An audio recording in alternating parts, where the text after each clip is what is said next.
I call Charles Chauvel. Mr Chairman, it's rich to be lectured by that minister on issues like making progress on climate change. And the House might just like to remember some of the salient history in this regard. That's the minister in the chair who earlier in the last term, while this party was in government, vigorously opposed the idea of putting any sort of economic instrument in place to price carbon. He was totally against the carbon tax. And then finally, when we got to a position where we were going to introduce an emissions trading scheme as the economic instrument to price carbon, what did that person do?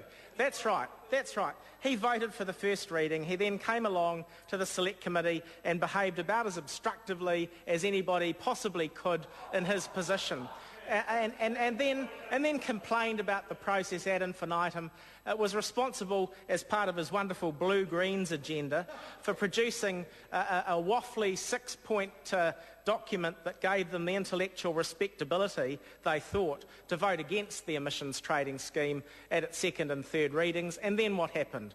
We lost a year, while the minister wasted time on Select Committee process, consultation that was hardly conducted in good faith, negotiations that was clearly also conducted in bad faith, because that minister just isn't capable of any other action. And that's his record on trying to progress climate change in a bipartisan fashion. No one on this side of the House will ever accept a lecture from Dr Smith on the best way in which to achieve enduring public policy in this area, sir.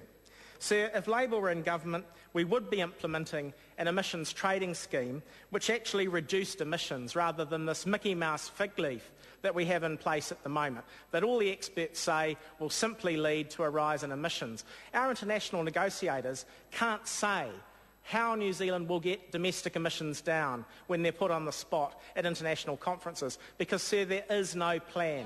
It's just a question of hoping that people will say, oh, New Zealand's got an emissions trading scheme, well, hopefully that will do the trick. We know, because the experts tell us, that that simply isn't the case, sir. And not only would Labour put in place an emissions trading scheme, an economic instrument that would price carbon use at the margin, we would make sure that those households who were affected by the implementation of the scheme received some decent transitional assistance.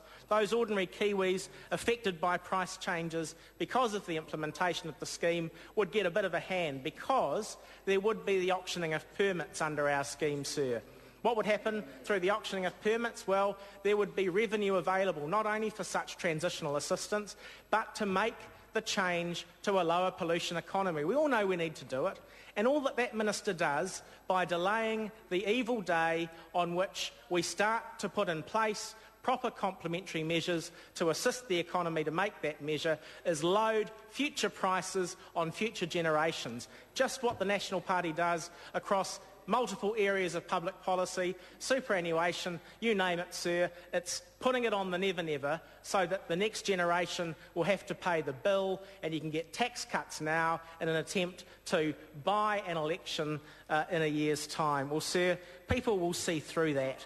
There is a need to invest heavily now in energy efficiency. Schemes like Enviro Schools should be restored. We should be developing our public transport rather than just building more and more roads. Sir, it's a real shame that this government has not only implemented bad policy, but it's gone backwards on making progress that Labour made, like the ETS, like the meaningful strategy that was in place to get to 90% of our energy generation in the electricity sector coming from renewable sources. There was a real plan of action behind that strategy, sir. There was a well, the minister makes a move like this. He knows, and he should be ashamed of himself, because he's put out misleading advertising to the public, sir.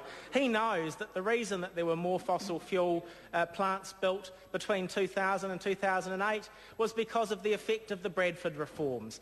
These decisions to build these sort of assets are long-term ones. Well, the minister laughs. He hasn't sat on an energy company board. He doesn't know the sort of planning that goes into them. I do. And the fact is that what we saw was the hangover from those ill-advised reforms all through that period of time. What we're now seeing, and the benefits that the Minister is reaping, are the careful moves that Labor made to ensure that we did have more sustainable generations, Mr Chairman. I call